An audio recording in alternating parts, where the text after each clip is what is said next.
Hi, this is Paul. Recently, John from What Do You Meme, some of you might be acquainted with that channel. It's a kind of a Christian YouTuber channel. I've talked a little bit about Christian YouTube before. I don't watch a lot of Christian YouTube, frankly, but I try to at least keep tabs on it. And I've seen some of his videos. He's done some commenting on Jordan Peterson. Didn't really know much about him. He's been on Unbelievable a couple of times. But he was on Mikhaila Peterson's channel, and I thought they had a really wonderful conversation. And I wanted to play a little bit of it. He gets into his story. Apparently, he had some hearing loss, and then he had cochlear implants. And those implants meant that he was deaf for quite a while. And as he was deaf, he started getting into internet chat rooms, and that eventually led, well, he began to see some patterns. It was like that for over a year. It was about a year and some when I started being able to hear again. And but I had to relearn it, and it was a slow, long process. So it was during that time though that I started getting online and started just like debating atheists and stuff in some of these Facebook groups on Facebook. And so I was doing that for a while, and there was a guy that was always kind of watching me, or I mean, always talking with me and watching me in these debates. And he's like, "You should start a YouTube channel." And he was a guy that lived in Australia. And I was like, I didn't really watch a lot of YouTube. And I was like, I don't really know what that would be. I never thought about it before. And he's like, "Look, I'm going to send you a camera and all this stuff you need to get started." He's Huh. like, "Just do it and give it a shot." And so I did. And then, yeah, and we ended up here a couple of years later. So It's a delightful story. The guy's generosity. There's obviously a lot that you could say about something like this, and I know sometimes when some people sort of critique estuary, they are disturbed by sort of the unguided process. But number one, we don't have enough control to guide all these processes of all these people out there. And number two, so much of what it takes is a little helpful, loving, kind encouragement in a good direction, and good things will happen. And again, some of the stuff that I've seen on his channel, he's not. I don't. I don't know that he's done Bible college or seminary or anything like this. I think he's, for the most part, self-taught. But his channel is sort of honest and heartfelt, and he lets people know what he thinks. And what's really nice about this conversation is they're both that way. There are some commonalities between both of their stories. Of course, Michaela had tremendous medical issues during her childhood that you can read about at the end of Jordan's 12 Rules for Life.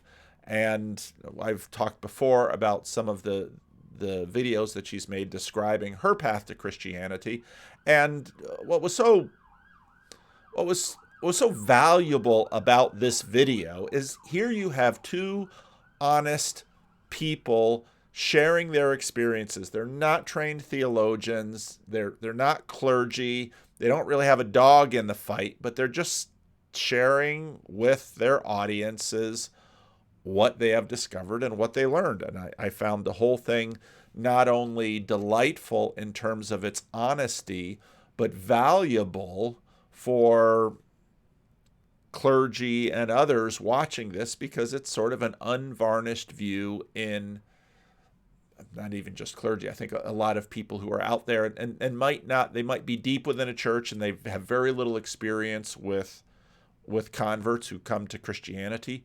They might have very little knowledge of what the process is like, how sometimes it sort of feels chaotic.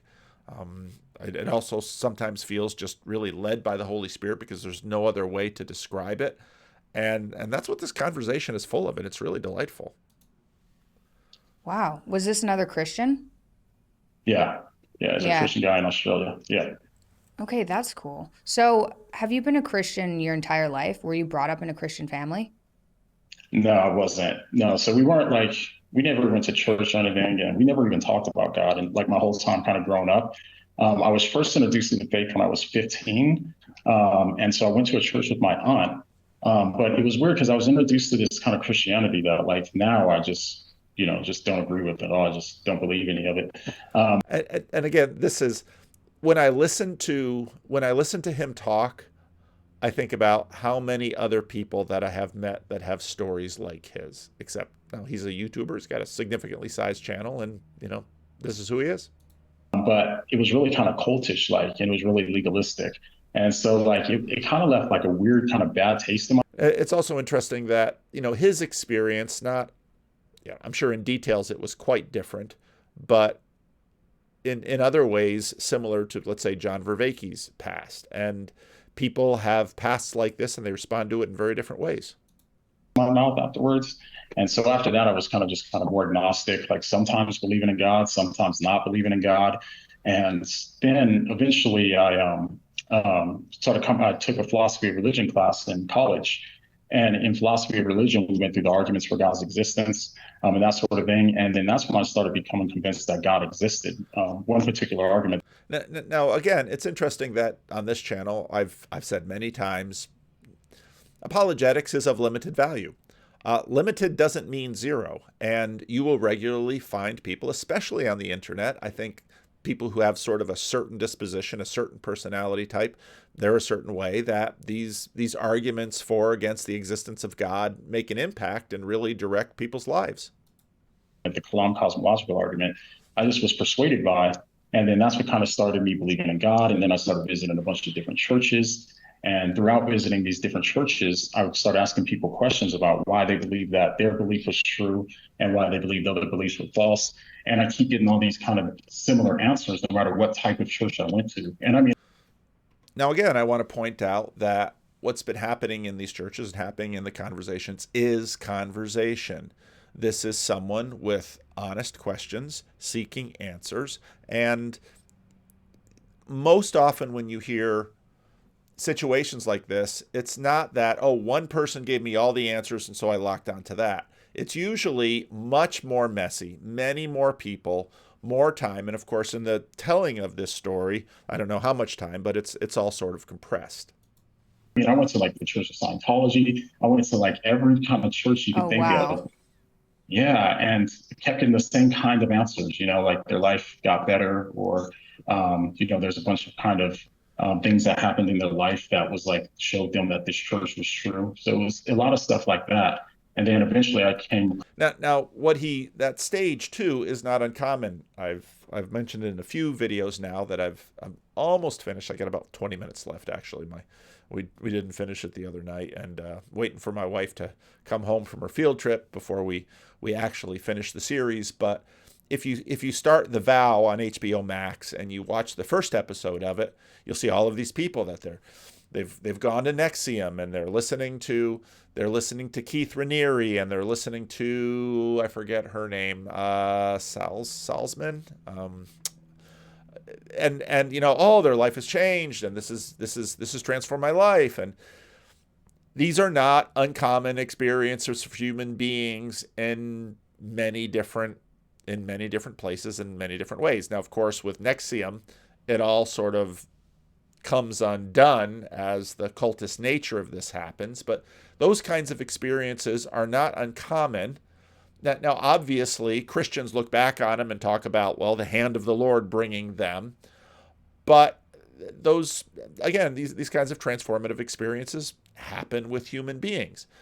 What happened with him, obviously, is it puts him on a path that says, wow, there's, religion is valid. And Mikhaila's story is very similar. I've covered it in a past video. Her story is very similar, and she starts praying to God and things start getting straight, but that's only the beginning of the journey.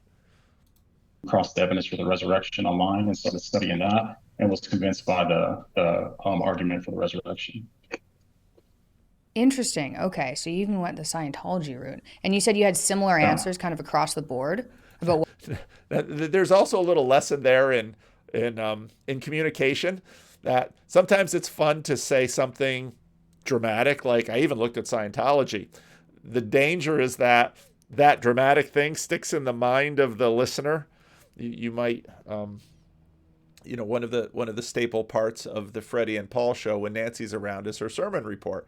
And it's always very interesting for me to listen to what sticks. Getting good sermon feedback is actually a a surprisingly difficult thing because you're in relationship with the people and they don't want to insult you if they fell asleep or they thought it was boring or it wasn't helpful or something like that. People are kind and they want to say nice things, but it's very helpful getting a sense of, well, what actually did you hear? And of course, with all of that, the Scientology thing sort of popped into Mikhaila's mind.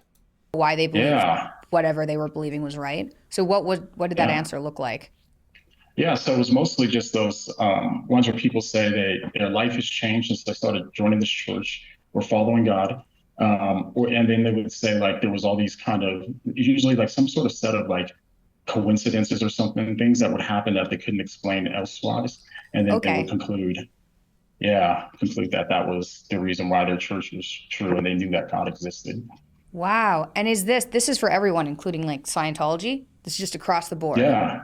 Yeah, okay. Yeah, across the board. Yeah, that's why it was so interesting to me too, because it's like you And again, we're human beings and we are religious by nature.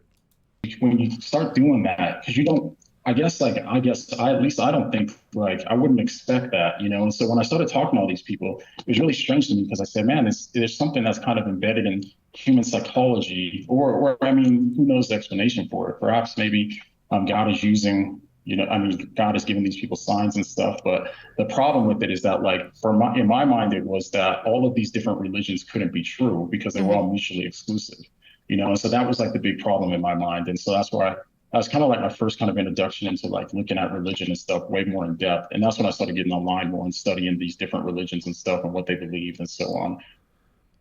Okay, so then what made you settle on Christianity over anything else? Yeah. Yeah. This was a long process too, because it's a lot of thinking and stuff. Even Would have been nice if he had said just how long, because I mean, again, could be years. when I started doing the debates and stuff, part of it was me trying to figure out what I believed and stuff and looking at the evidence and then testing it with, my arguments with. Also, notice the process. The process involves thinking, talking, interacting. Again, for me, this is part of why I, helped found Estuary, because I think, and it shouldn't just be stuff specifically religion or stuff about the Bible. We're whole creatures. The all of these little bits and pieces of our world have to fit together, and it's a continual process that we're always working on to sort of put all these pieces back together. The people who disagreed and stuff like that. But it was a long process, but really, I think it was like ultimately the historicity of the resurrection.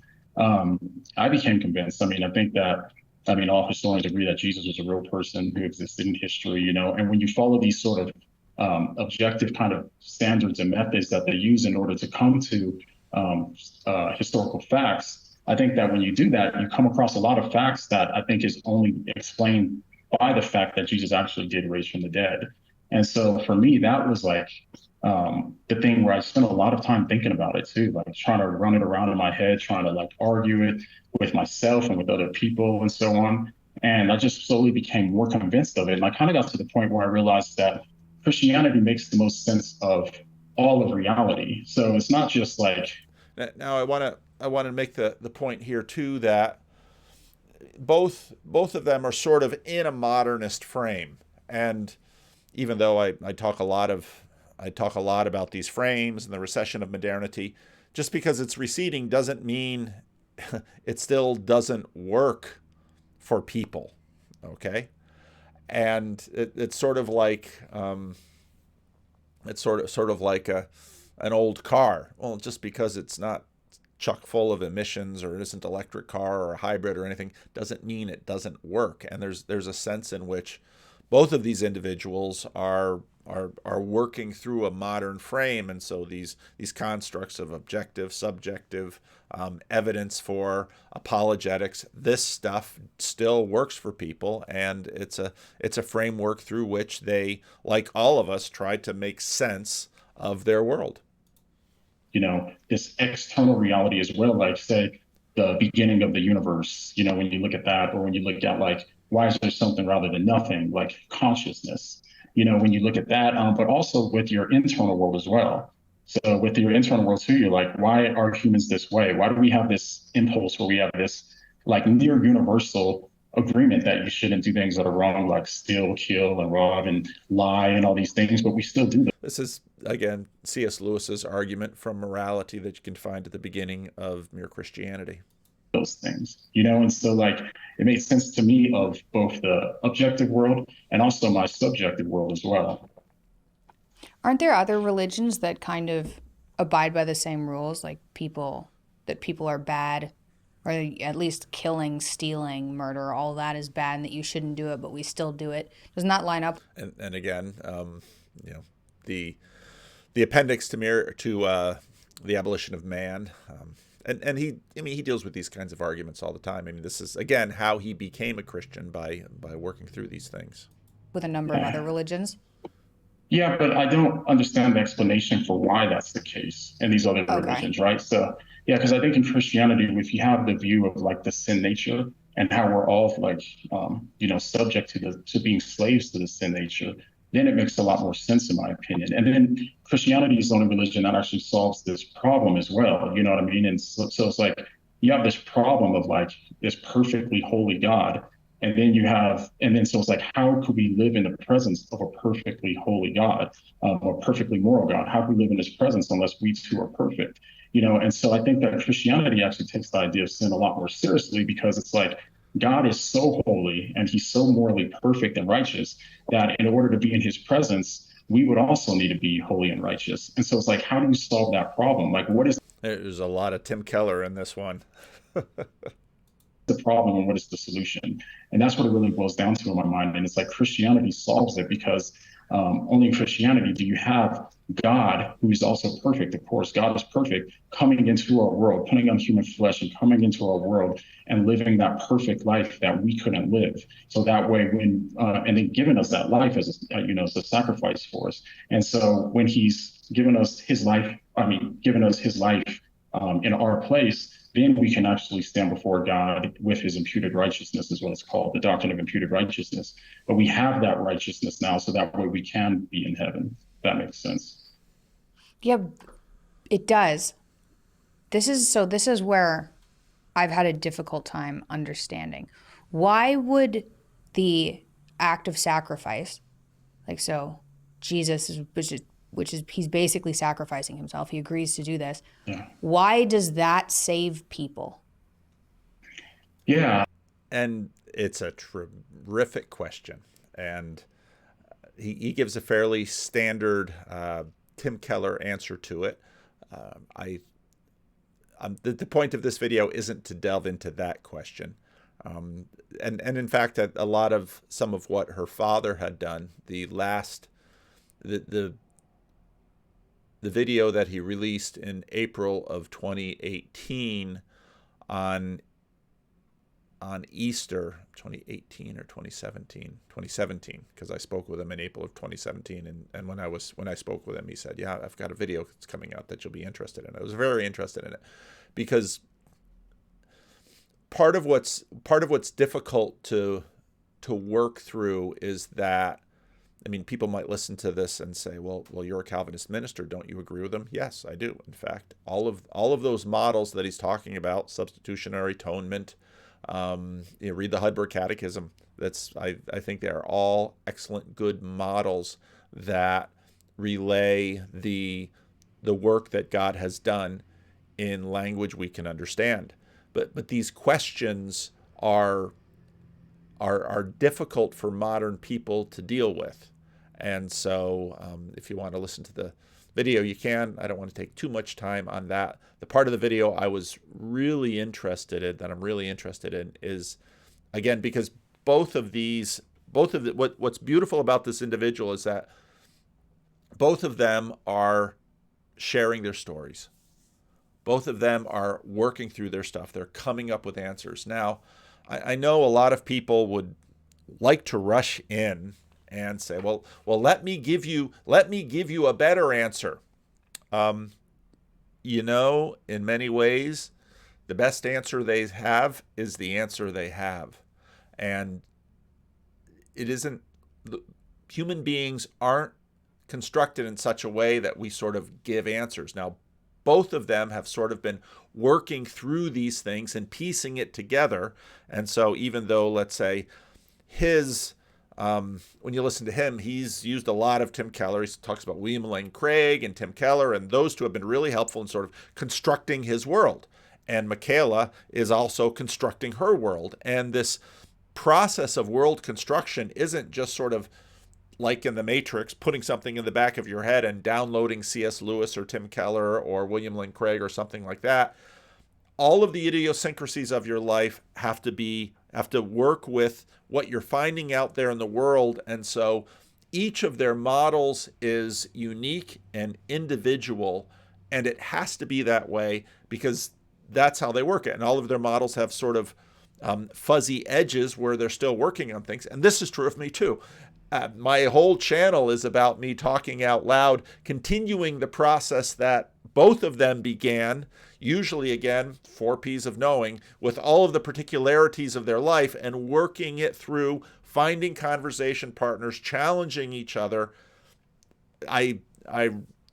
This video so shows the process of putting together your worldview, and in both of their cases, and in my case, coming to faith, having a living, growing faith. What does it mean to continue to wrestle with the big questions and continue constructing a worldview that not only works for now, but continues to grow into the future? In C.S. Lewis's words, further up and further in. Now let's jump to the church conversation, because that, again, just so much honesty in this conversation there. Our life, and in the last year we were in Tennessee and things, and he kept pushing me to go to church, and I'd go to church and I'd be like, but I did land on Christianity, and a whole bunch of really strange things happened.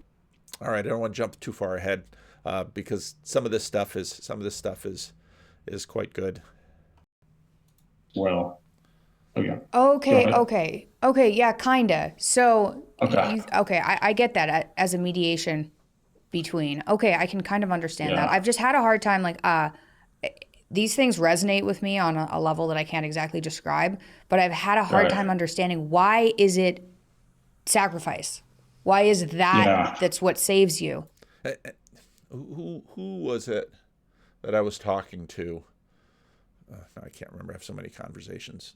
Don't know if it was recorded or not recorded, but it's always in these liminal areas that we grow, and in many ways God meets us and helps us into the future. And the process, again, it's messy, it's chaotic, but it involves people and question and answer and thinking, and then finding things and making them our own. Yeah, it really is because it's complicated. It is. No, it is. I think it's because you would need, like, kind of like going back to that example, what I said about like being in a perfect God's presence. You need perfection of that sort, right? And so if you aren't perfect, the way you become rightly related to God is through a sacrifice of someone that is perfect. And so, like, Jesus is the fulfillment of the New Testament. So right out of the Heidelberg Catechism. Jesus becomes that unblemished lamb, that perfect sacrifice for us, because his life is perfect. And so it's his imputed righteousness that we get from believing. And so if we believe, we get that imputed righteousness on our behalf. So that way God sees, because of God's perfect mercy and justice as well too, right? I'm jumping over topics, I'm sorry, but on his perfect, okay, good. So his perfect, so God is perfect in justice, right? And so if a judge is perfectly just, he has to punish every single wrongdoing, right? And it's also the thing that's separating us between God, right? But God is also perfectly merciful. And so because he's perfectly merciful, he made a way for us to be rightly related to him. And that was through the sacrifice of Jesus. If that makes sense. Yeah. So Jesus took on the punishment in that aspect. Cool. Okay. I'm glad we delved into that a little bit. I think that's what stuck. Like when I so last summer, I had the same kind of experience that you said you saw everywhere, which was a whole bunch of really strange things happened. They lined up, and then Okay, before we go into this, again, why share this? This is what ministry is like. This is what conversations are like. This is the wheels are turning, but there's many different, okay, we're in video, and they don't want to, we're in a conversation, I don't want to auger down too much into details, and so this is the real deal. This is how it's done. I started believing my life. You said you saw everywhere, which was a whole bunch of really strange things happened. They lined up, and then when I started believing, my life changed. So it was like too many weird things that I couldn't explain happened until God was the most logical explanation. And then once I started believing, my life changed for the better. So that sounds like what people experience regardless of whatever religion they're looking at. But I did land on Christianity, and one of the things that kind of had me like stuck a little bit. And I started going to this church. I finally found a church. I wanted to talk to you about this. I just love this conversation. It's so honest. It is so true. And I know a bunch of you who watch this channel, you're gonna have critiques that are miles long on this aspect or that aspect. But this is real life. This is real life, and these are real people. And this is them finding their way and putting it together. And I know a bunch of you will have ideas about this church or that church or no church or this religion or that religion. And it's like, you can have all those ideas all you want. Human beings make their way in this way. Too, about the importance of finding a church, because my husband, so he's been Christian for his entire life, and in the last year we were in Tennessee and things, and he kept pushing me to go to church, and I'd go to church and I'd be like, it wasn't resonating. The pastor, I felt, was posturing. Like, it felt like I was listening to a cult. Like, it's just, I had a whole bunch of warning things go off in my head, and I'm like, no, look, it's not, oh, here's my theological framework, or here's my philosophical framework, or no, it's intuitive. This doesn't feel authentic. And there's a lot of dumping on mega churches. I'm so glad we had James Wellman on the channel, and his book High on God, I think, is a tremendous book. Both in is tremendously fair book, both in the value and the critique of the mega church. I should probably have James on again. I loved that conversation. That was an absolutely wonderful conversation. So, Tripp, if you're listening to this, let's do it again. I want to do so many. I want to do so many things. I just do. And it's like, well, Paul, why don't you quit your job and just do this? No, I don't want to do that either, because I love doing the in-person things are so delightful and so valuable. We had estuary last night here at church. It was just a great estuary meeting. We were split up into two different groups, and of course we had some brand new people and had a whole bunch of third timers. We had a few of the old guard, and the conversations were just awesome. They were just awesome conversations, and it was so much fun. I love the local church. I love ministry at the local level. There's nothing like it. Yeah, YouTube is fun, and I love hanging with the randos and doing the just chatting and going to the Discord. I love all of this stuff, but there's nothing like real life, local church on the ground, people doing their thing. It's just the best. I'm not that interested in, not to like talk negatively about churches, but I wasn't that interested in going to like a gymnasium and listening to somebody. Go ahead, Mikhaila. Tell your truth. I appreciate you don't want to talk negative, and most pastors worth their salt will not be offended. If you get a pastor that's thin-skinned or too easily offended, find another pastor. Posture under fluorescent lights for my Sunday. I was like, it's not, sorry, I can't even fake me liking this for you. It's like, I can't do it. I'm pretty disagreeable. And we looked around.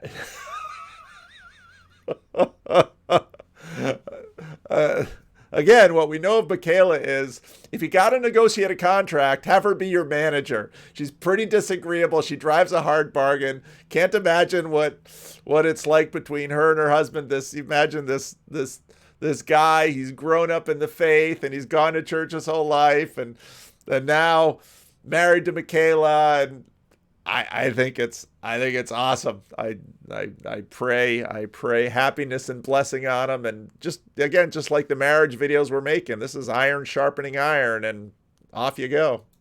And then we found this pastor in like just north of Miami, and he's he's good, he's great.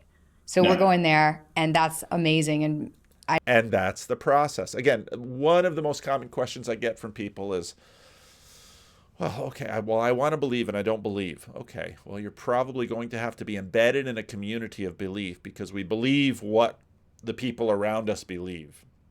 So you're going to need to find a church. You're going to need to find a community. You're going to need to get in somewhere. Well, how do I visited some places and they're weird. And yeah, I get that.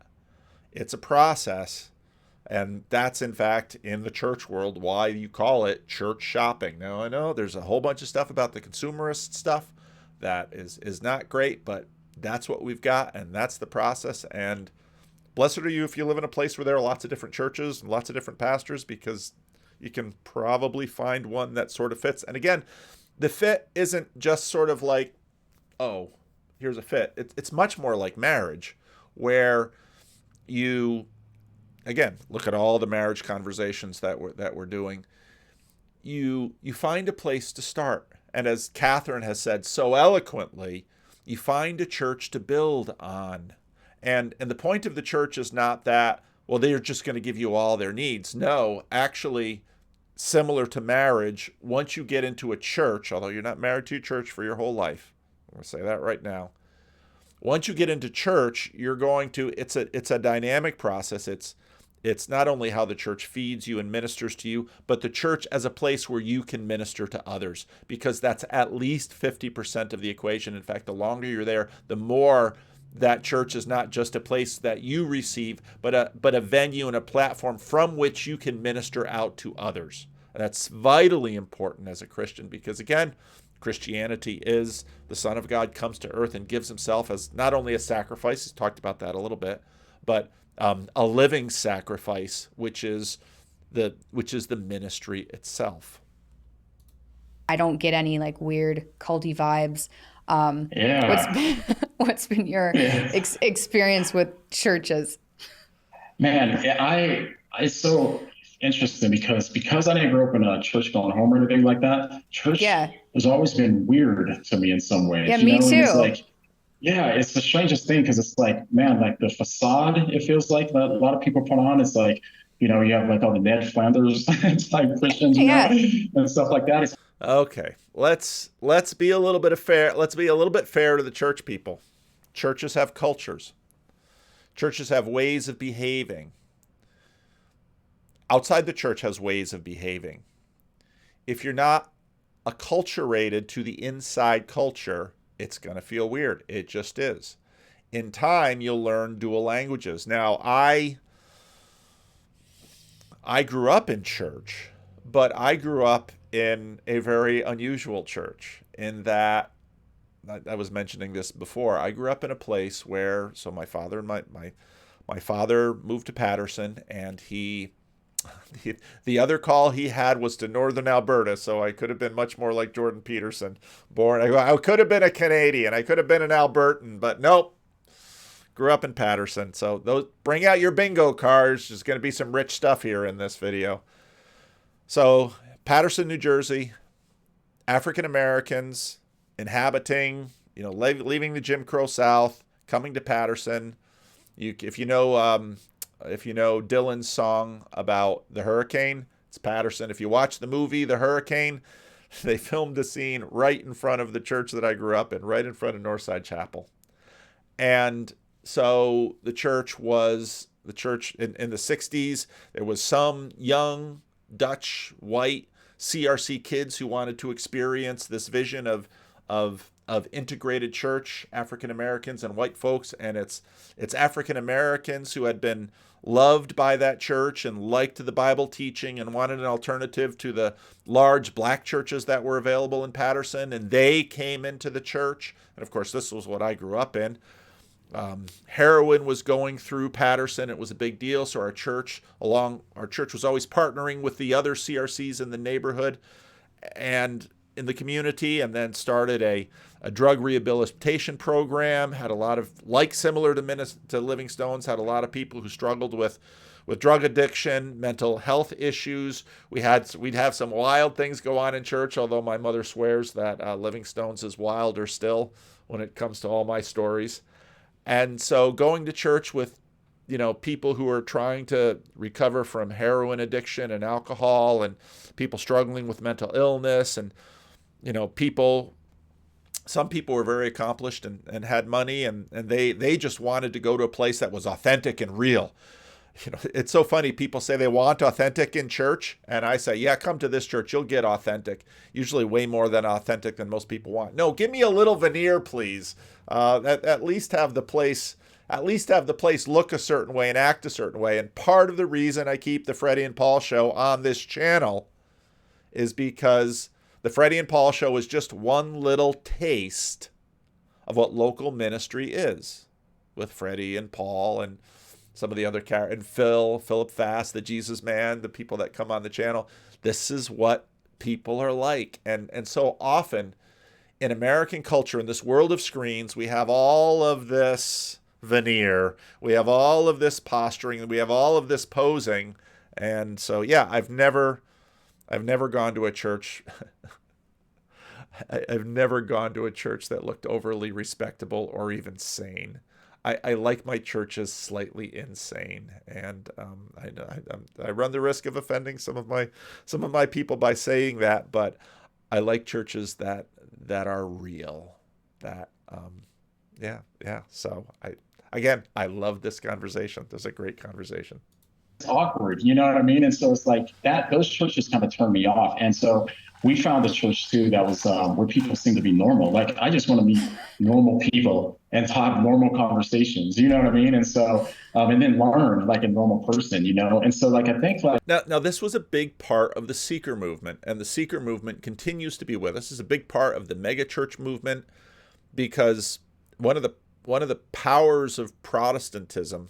Great conversation between, what's the guy's name, Orland and Jordan B. Cooper on Protestantism. There are dozens of videos I want to make videos on, because there's so much good stuff out there right now. I've still got some ideas about how to try to integrate that, and I'm way behind in everything that I want to do. By virtue of when my wife is off from school, I don't take randos conversations during those weeks, so that I can be a little bit flexible, so that because normally when my wife is a school teacher, and so we're locked down during the school year, Monday through Friday, and then I work on Sunday. So the only day we usually get a chance is a Saturday, or even if it's a long weekend, Sunday is right in the middle of Saturday and Monday. So the pastor-teacher combination is kind of a hard one, even though it's not uncommon. Anyway, where was I going with this? Oh yeah, maybe I'll get a chance to catch up on those during my wife's winter break, on getting some of these video projects done. And what was that? Oh, the seeker movement. So the seeker movement was all about addressing exactly what he said. The seeker movement was all about basically using marketing tools, because all of these sensitivities that these two individuals were bringing to their church shopping, church planters know this. And so what that meant is that all of these tools that are sort of adjusted culturally. Now, there's good things and bad things to that. The good thing is people who are looking for a church, it's, oh, this is a church like me. And, Living Stones is obviously very ethnically African Americans, and just like Northside, where I grew up in. And so if you're African American and you come to a church, it's really hard to be the only African American. Living Stones is also very old, so it's kind of tough on the young people, because if you come to church, it's really hard being the only young person, or it's really hard being the only old person. So part of what these seeker churches did is leave a whole bunch of sort of demographically isolated churches, at least for the first 10 or 15 years of the church. Usually after 10 or 15 or 20 years, the church would begin to take on other age ranges. But the other side of this, though, is that sometimes churches that are completely different. So in the early years of this church here was planted by CRC people that had transplanted to Sacramento. The particular church planter noticed that there was a lot more response here in this neighborhood, which was significantly African American, because after redlining stopped in the 50s, this was a development in the 60s. A lot of state workers, African Americans, could work for the state because there was less discrimination in terms of working for the state. So a lot of them lived in this community, and the first church planter here found a lot of responsiveness from the neighborhood. And then the second minister to come here, his name was Earl Marlink, who retired and came back here and was a dear friend of mine until his death not very long ago. Earl Marlink came here because he had been in Chicago, and there was real tensions in terms of segregation in Chicago in the CRC. And so he came here because he wanted to experience basically what I grew up just innocently benefiting from, which was the ministry in Patterson. But he wanted to see, okay, can African Americans and white folks work together and form a church? And in fact, they did. But for many of the African Americans who came into this church, it was kind of a struggle until you sort of get enough African Americans in church and in the leadership and have the church sort of accommodate to that, but not too much, because if you want a full black church experience, there are plenty of black churches in the neighborhood that can do that. And that's why Northside and Patterson and this church in Sacramento were always sort of alternative churches for a lot of people. And that's part of the struggle of this church, is because every now and then you'll get someone who's sort of an innocent church hopper, and they come in and they're like, what kind of a place is this? You've got a schizophrenic kind of walking around, waiting for the coffee service to open. You've got it can look a little crazy, and it's really crazy on vacations. There was one week when I'd get these other CRC ministers to come in and preach for me, and a young man comes in with a bow and arrow slung around his back, and the preacher's just like, Is this safe? And it's like, well, it's probably not terribly safe, but you'll probably be okay. But again, this is exactly the kind of context I grew up in. And so when I first got to this church, everyone was worried, well, how's Paul going to react to all these people? And it was like, this is the kind of church I've always been to. So no, not I don't find it scary at all. I think especially for us, like as millennials, I think like we want like just authenticity, like people that are just authentic, an authentic community. Yeah. You say authenticity, but there's lots of different kinds of authenticity. But I agree. I mean, it's been tough for me too, like just to kind of not only just feel like I belong, you know what I mean, but also be able to feel like I'm gonna learn something too, and I'm not just hearing like completely like anecdotal, like just stories or something that's like mostly story. Like I like to learn when I go to church too, which I don't know how most people are, but anyways, yeah. So I always had a kind of an uncomfortable relationship with church as well. So okay, that's and again, his point, I like to learn when I go to church. That's a huge difference. Some people go to church for the liturgy. Some people go to church for the music. Some people go to church for the learning. And anybody who follows my channel or knows my church or has watched my sermons know I'm kind of a learning preacher. And you can watch my Sunday school class. That's part of the personality profile. And so finding a church is part of matching those profiles. That's good. I think one of the reasons I talked to my dad about it too, because he talks about the importance of community and everything. This part is really fun. And my mom, she's Catholic at the moment. She's been going to church, and I was like, I can't do it. And he was like, yeah, the reason we never went to church, like we were always taught the psychological significance of the Bible. Yeah. Well, United Church of Canada, the time, Stan Vanderklay had been up there, could have been interesting. Not the Bible being real. Like that's what I was taught. But he was like part of the... That's a crazy thought. If my father had taken the job in northern Alberta, who knows?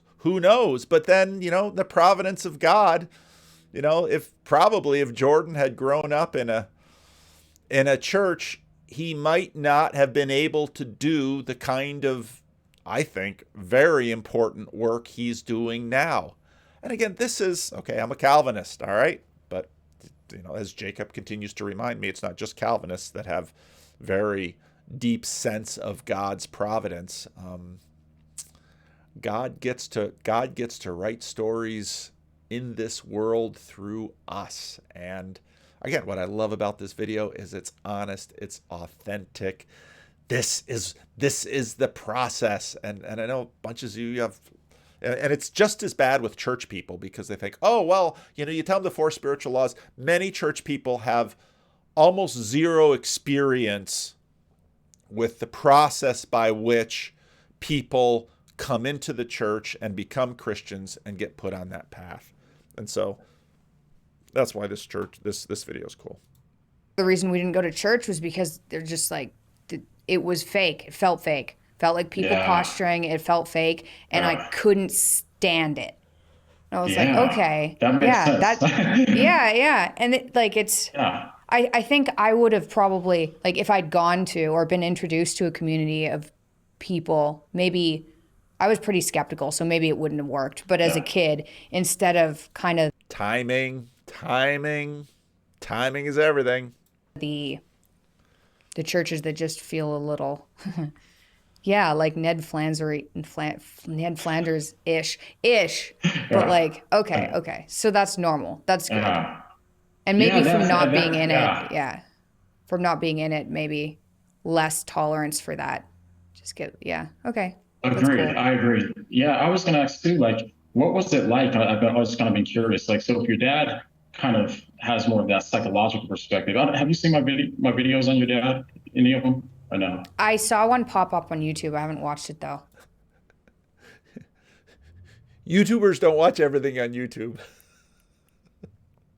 Okay, no worries. Okay, because I kind of analyzed kind of his perspective, but do you think like... And it's impossible to watch all of the videos about Jordan Peterson, including the subset of those from Christians, including, I just, so there's, someone just complained about the number of Jordan Peterson videos that have come out lately on my channel. It's kind of like, it's going to be that way for a little bit. Sorry. I really want to I'm going to sink my teeth into that Exodus series. It's going to be that way. And Jordan's been putting out some really good videos lately. The conversation with the doctor about the psychedelic drugs. Boy, there's a ton in there. I still haven't done much with the Matt Ridley video. There's just so much video content out right now. So I don't know if you've seen my videos about your father. I actually did watch that one. Your perspective differs from his in that sense, because you have more of like an objective kind of view of Christianity, right? Like this actually happened. Is that right? That's what I thought. Oh, I so want to retinker with their language on this, but I will try to be good. And what do you think caused that difference? Just kind of curious.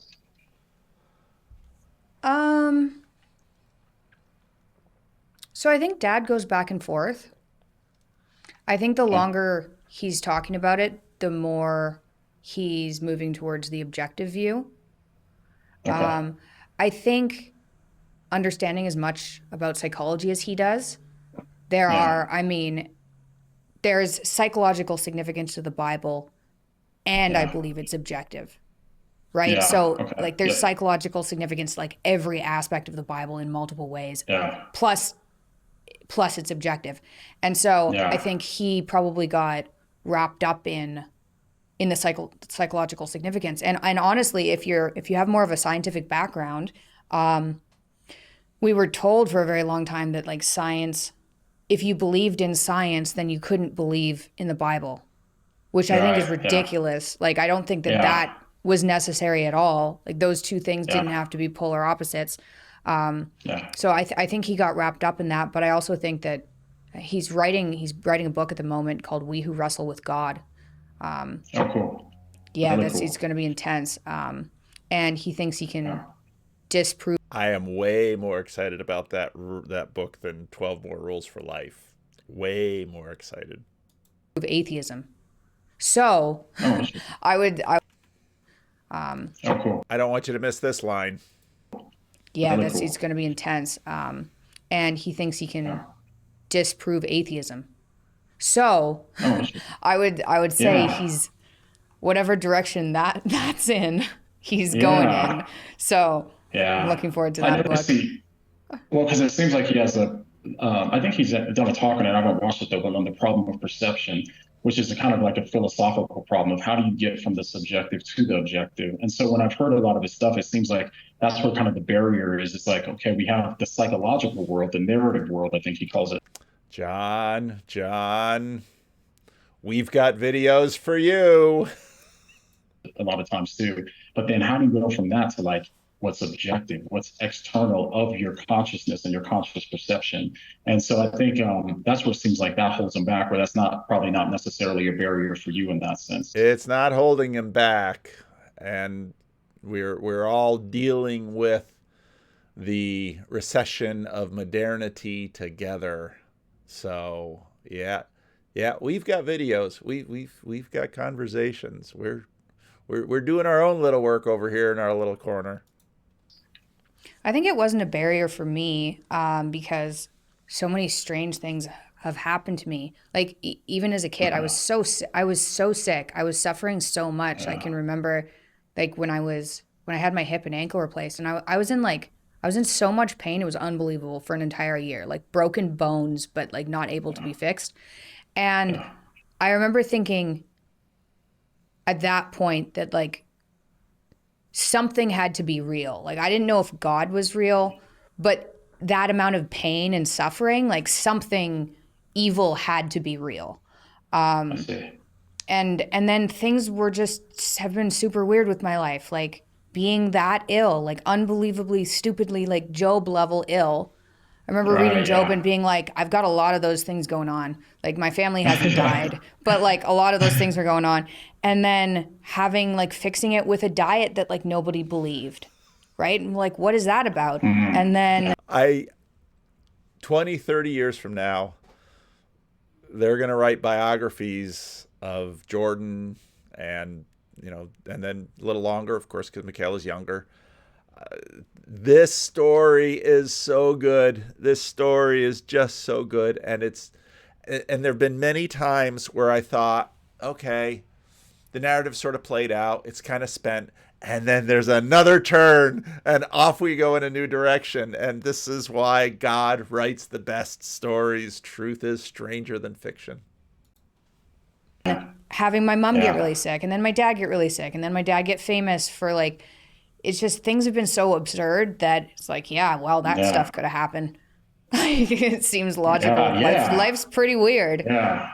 Yeah. That is because you have had a different life. Like, I was thinking what it'd be like for you too to like you're living your life and then all of a sudden your dad like explodes in a social consciousness like out of nowhere. Too, that would throw everything off as well too. And then Yeah. it's like all the stuff you went through as a kid and the autoimmune aspects that you had too, and then trying the new diet that nobody else is.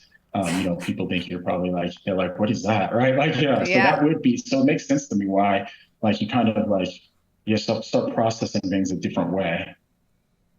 Yeah. The other thing I do think contributed to this, and I've had some like negative feedback about this, but I did do, and this was, well, mostly because I was interested in them, but I did do psychedelics quite a bit.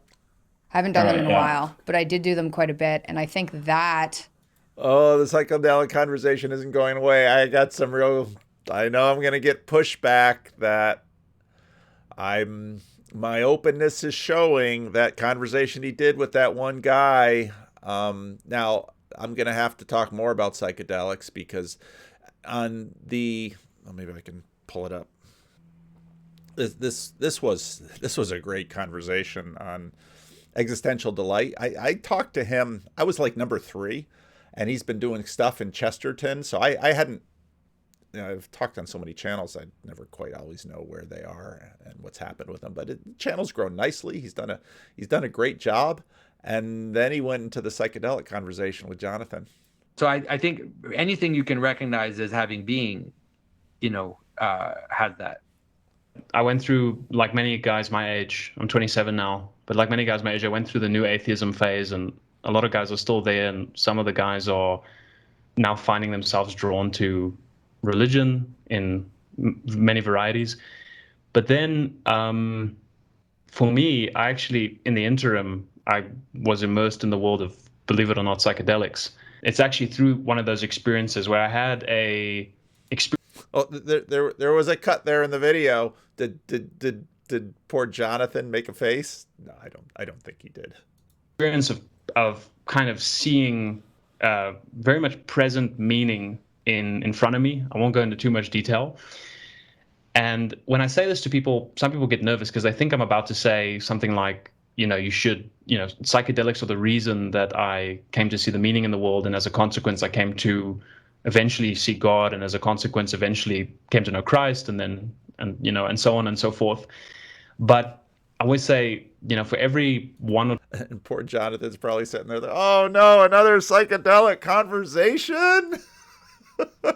Just watch the Four Horsemen video with Vervaeke and Peterson and Jonathan and Bishop Barron, and it's like the church has infused us with antibodies against psychedelics, and so it's like you watch that in the Grim Grizz videos when Grim's talking, he's like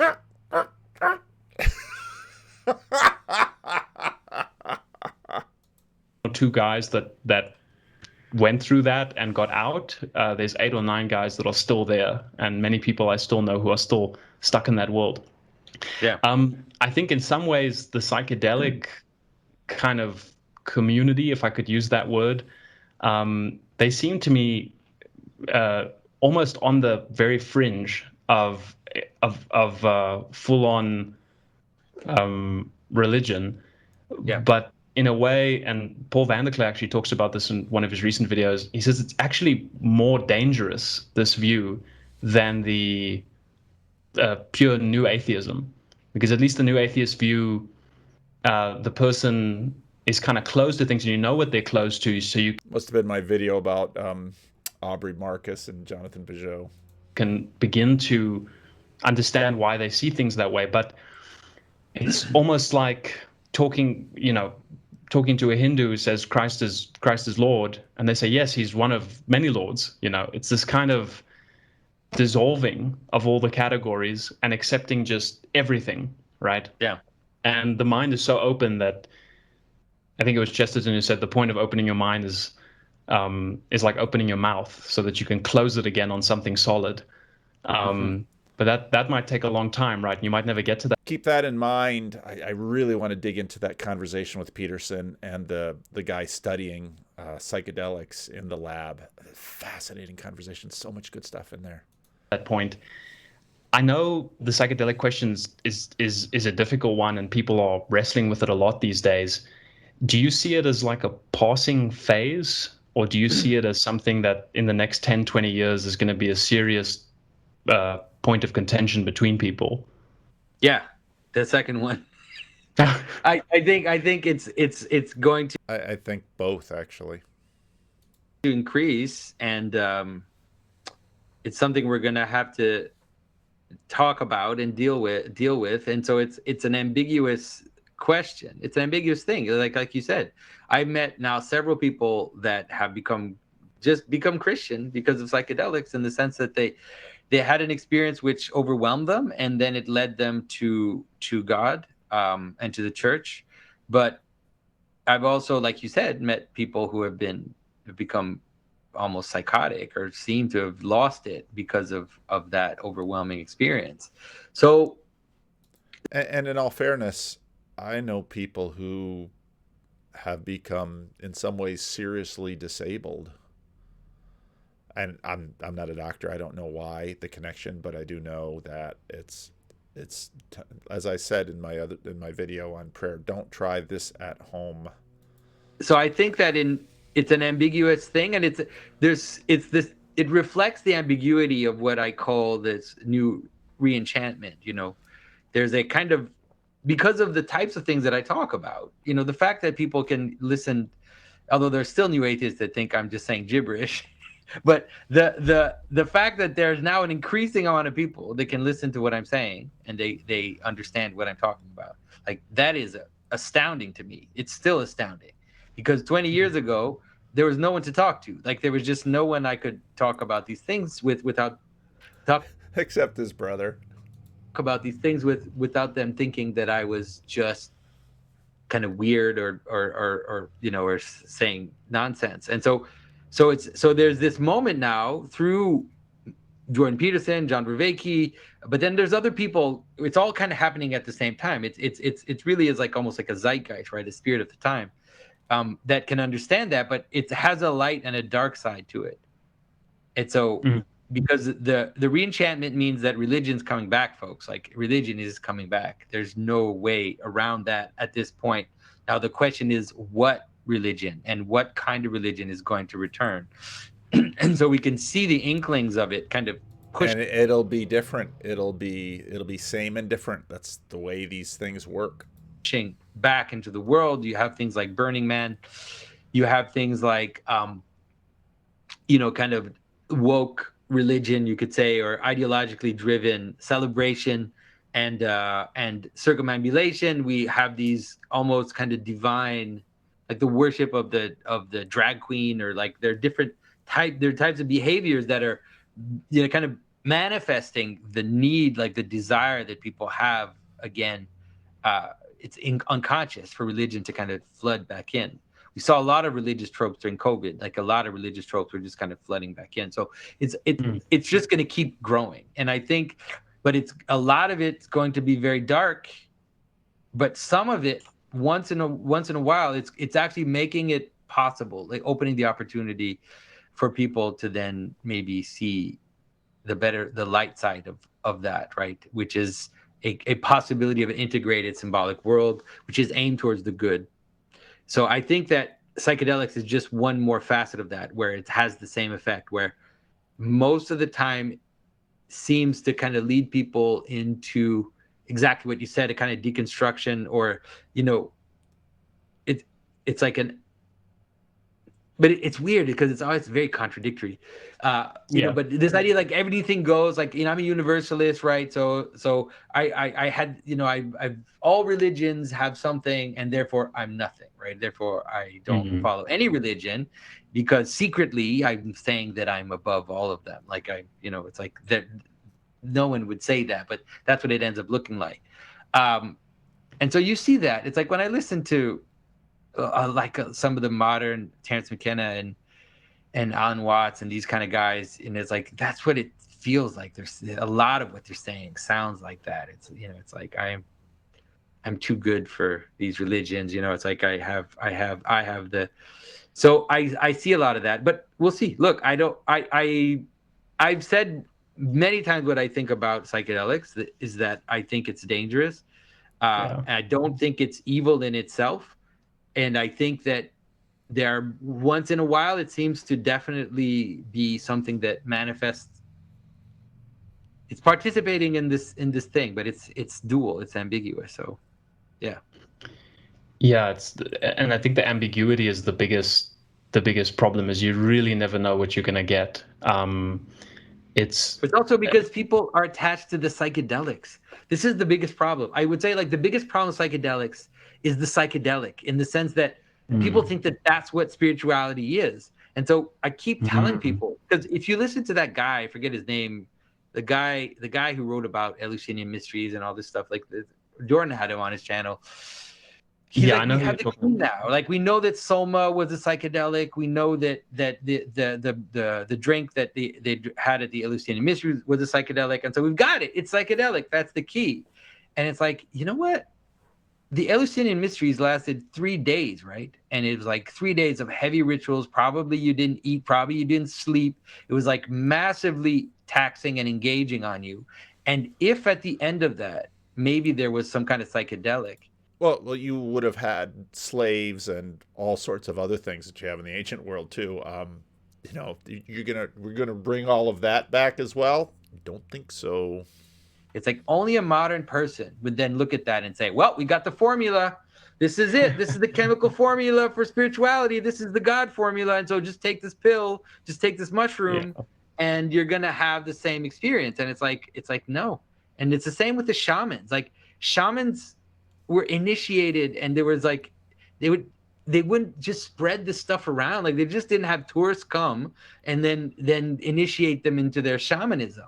It was an excruciating process, probably a lifetime process. And if there was some psychedelic involved in that, you can't reduce it to that. Everything else By this point, the dude's like, oh, I'm not sure why I brought up psychedelics now.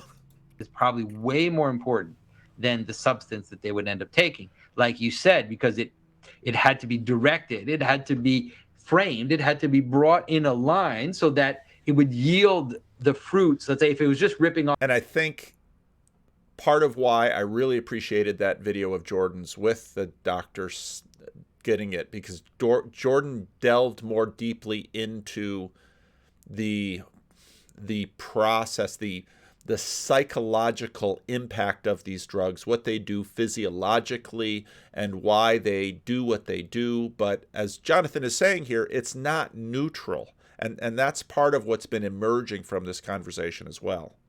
Off the veil, then it would have you would have gotten all the discernment you need in order to be able to deal with what it is that you encounter. And that's why in the Christian tradition, like, those states are attained through prayer, through fasting, through through rigorous ascetic practices, because those ascetic practices make you what you need to be in order to encounter those realities. And so, yeah, I think it's probably the best way to understand it. That's probably the biggest problem. So you go to you just get the pill and you take it, and it's like, yeah. And there is a kind of synthetic role playing of the shaman figure that I used to notice when I would attend.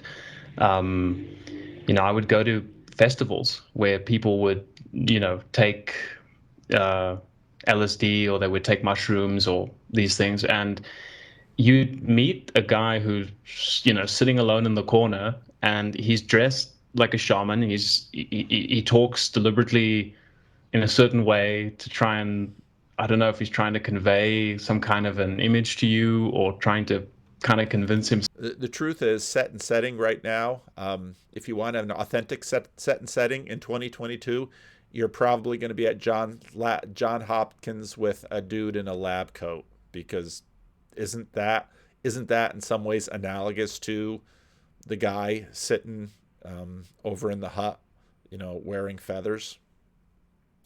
Himself that he's there, but I mean, this guy, Paul and I could have, grown up down the street from me, or he's from, the city next door, and the closest thing he's gotten to full-blown shamanism is maybe some kind of side quest in a Skyrim, while playing Skyrim or some other video game. And it's almost like this desire to embody something that you don't really understand. And you think that you kind of hinted at it, but you feel you have some kind of secret knowledge, this esoteric knowledge, really, that makes you unique. And I think it's a very risky thing to do, because you can very easily become inflated, and you can very easily fall into this sense of pride, and you almost, in a way, deny your humanity, deny your sin. Because you need to appear. You desire context. This links back to the authenticity part of the conversation between Jon and Mikhaila. To other people like you have everything together, and that you're all wise, and that you know everything, when in reality you absolutely don't. Yeah. And what's hilarious is if you read the ascetic fathers, they tell you, ignore all spiritual experiences. That's to say. And they're not saying you're not going to have some. They're saying, yeah, you'll have spiritual experiences. You have all the experiences. Ignore them. And it's like, that's the total opposite of the psychedelics guy. It's like the psychedelics guy is just like, oh, I had this religious experience, I had this vision. The ascetic fathers is like, yeah, visions, ignore them. Ignore your visions. And it's like, and it's weird because it's like, nonetheless, these visions end up feeding the entire culture of the church, right? And so it's like we have celebrations, we have moments where we celebrate the protection of the Mother of God, where someone fell into a trance and had a vision of the Mother of God, like holding a veil over the city. And so it's like, it's actually, the visions do end up feeding the whole culture. But in your experience, if you have a vision, ignore it. Completely. It's almost like psychedelics are becoming the idol of our times, like the main idol. It's very interesting to say that the obsession with psychedelics themselves, somebody takes. All right. So enough of the sidebar on psychedelics. Back to the conversation. Really, and I'm not saying that's the way to do it. People are like, well, that's not how you have to do it. I'm like, yes, I agree. But I think for me, it like put me in. She's already being indoctrinated into evangelical culture. It's like, okay, so the veneers are going up, and that's just the thing with the authenticity question, is that the longer that you're in, you acculturate. That's not a bad thing. It's a normal process of becoming part of a community. But once you get deeper into the community, you begin to realize that, oh, you just met someone in church and they're wearing nice clothes and they look all normal and everything's fine. And then you dig into a little bit and, oh, this is your second marriage? Oh, what happened in your first marriage? Where were you? What did your father do? So you see the veneer, and people walk into church and they don't know anything about the church because they're not a part of the community, and they see the veneer and say, well, everyone's so made up and pretty and acting in a certain way. Yeah, they are. But when you go into the DMV, you act a certain way too. And when you go into the airport, you act a certain way too. And part of going into a place is you take on something of the spirit of the place and the act of the place, and you assign a thing. But if you're into a community, that's the whole idea behind initiation. Once you get into it, now you know that, yeah, everybody's looking prim and proper, but he's crazy and she's an alcoholic, and there's a saint over there that you never would have imagined. That's the church. In a state where I was seeing things that aren't there. And that, for whatever reason, I was like, well, those experiences probably led me to believe God was a possibility, because you can't see him exactly, right? Right. You kind of see things that happen, kind of, but like you have to. Again, this is, I love this conversation. They're doing the work. They're doing the work. Believe. I'm sorry if that sounds woke to some of your ears. That doing the work was around long before the whole woke thing. There isn't like, that's, I think one of the things I didn't understand until more recently was there isn't like, at least this is, and I still believe this, there isn't some definitive proof that everyone is going to believe that, like, oh, well, here's the proof of God. Although I think Dad maybe in his new book is trying to do something like that. But regardless. My guess is Cosmic Skeptic and Sam Harris will decide to not be blown over, because people, that's not this, what the process that these two are going through, this is how Christians are made, okay? This is how Christians are made. And there are patterns there, but everyone is different, idiosyncratic, but this is the process. Like you have to suspend judgment a little bit, right? You have to believe. I do think psychedelics helped me do that, because they showed me things I couldn't see. What do you think about that? What's your opinion on those? No, that's a great question. So my thinking about it is like, it's almost like everything else. I think all of us need to get out of our own way in some way. But it's like, for example, when people go to prison, right? Like, and then they find God in prison, which happens to a lot of people, or being poor, being homeless. So these sorts of things, like God can use these different kind of, or being sick. They both have stories where they're both sick. Situations in order to point us to himself. And so I think like, it's not a prescriptive thing. I wouldn't say like people need to go try psychedelics to find God, right? Because I think that's just the means in which God used because God uses us through the things like that we do and the things we do wrong, and like all of these different ways, like everything that we do, God can still use any of these things in order to draw us to himself. So I think in that time, God just used that moment, I guess, in that aspect. Or at least you were open to it, I guess, from that, and then God was knocking on the door. I mean, so in some way, so my thinking on it is like, I mean, I think that like the Bible tells us to be sober minded. So, so whatever that entails, but I wouldn't say that you should do psychedelics, in that aspect. But I think that in this aspect, it's like it was, God used it for good. He turns all things around for good for those that love him. So this episode is brought to you by. Oh, it's a commercial. The commercial that I had a comment from Nathan about the commercials, and YouTube is putting more and more commercials in things. That is true. And I was talking to actually a friend of mine who does YouTube for a living. He's got a much bigger channel and he's successful. It doesn't have anything to do with anything in this little corner of the internet. And he said he puts in a commercial every 45 seconds. YouTube says that what they're supposed to do is sort of, you know, see how many commercials that they've showed you. And I don't know if any of that's true. It's before the holidays, and so there are just more demand for commercials, et cetera, et cetera. But I use YouTube Premium. I use the family thing because it's a much better value. And actually, YouTube Premium, if you got in earlier, they haven't raised the price. If you sign up now, the price is higher. But YouTube Premium, you don't get any of the YouTube commercials, but you do get these commercials. So then you have to just fast forward through them, which you can. Or, again, for those of you who know, there is an audio-only podcast of this video, of all my videos, and the link is below in the notes. You can listen to it on Apple or Podbean or any of your chosen podcast app, and there are no commercials in the podcast app. So if you mostly just listen, you can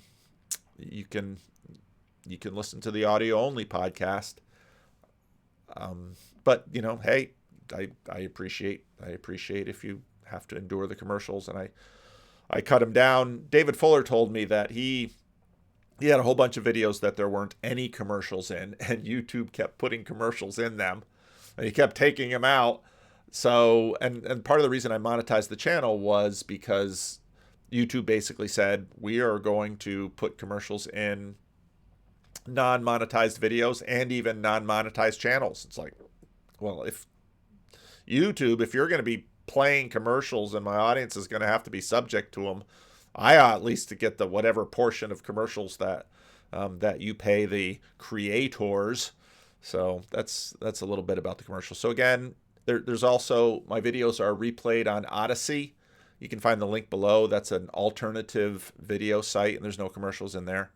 And there's no commercials in the audio-only podcast here on YouTube. If you're going to enjoy all of the benefits from YouTube, all of the apps, all of the convenience, I use YouTube Premium because creators then get a little bit of money from me. And again, I think I pay $16 for five of us. So I've got a lot of kids. So some of my kids have the service too, and then you get YouTube Music with it too. So did I just give a commercial for YouTube Premium? I guess so. Anyway, that's the whole video. Was I really enjoyed this video, and I enjoyed listening to it, and I enjoyed both of them and their honesty and their stories. And yeah, so watch the whole thing, and I hope this little video of mine talking about it has also been helpful. So leave a comment. Let me know what you think.